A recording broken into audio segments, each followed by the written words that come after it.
Ang sultan at ang alalay. Ang alalay ay pinagsisilbihan ng kanyang amo na sultan sa loob ng 30 taon at kilala siya bilang isang tapat na tao at may takot sa Diyos. Dahil sa kanyang pagiging matapat at hindi marunong magsinungaling, marami sa kanya ang naiinis at gusto siyang pabagsakin sa kanyang posisyon sa pagsisilbi sa sultan. Gumawa ng kwento ang kanyang mga kalaban at ikinalat na ito raw ay isang traidor at hindi nagiging tapat sa sultan. Araw-araw nila itong tinrabaho hanggang sa maniwala na sa kanila ang sultan.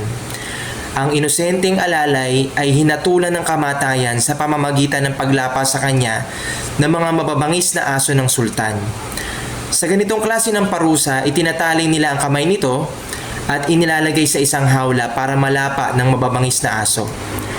Ang mababangis na mga aso na ito ay pinagpipira-piraso ang mga parte ng katawan hanggang sa mamatay ang kanilang nilapa. Pero bago ito mangyari, nakiusap ang alalay sa sultan na pagbigyan ng kanyang huling kahilingan.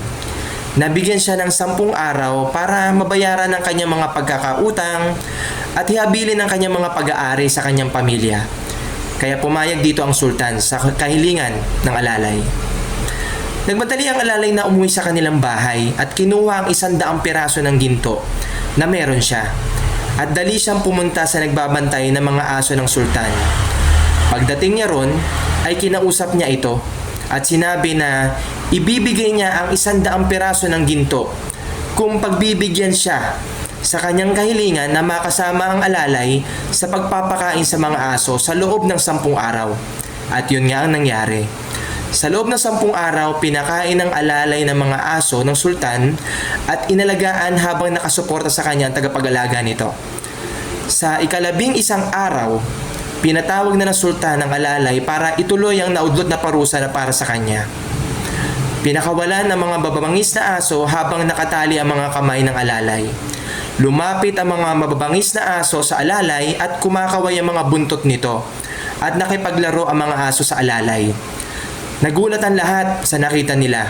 Kaya agad tinanong ng sultan sa alalay kung ano ang ginawa nito para umamo sa kanya ang mga mababangis na aso. Sumagot ang alalay at ang sabi sa sultan, pinuntahan ko ang mga aso mo at inalagaan sa loob ng 10 araw. Nakita mo naman ang resulta. Ngayon, ikaw na sultan na pinaglilingkuran ko sa mahabang panahon sa loob ng 30 taon na naging tapat ako sa iyo.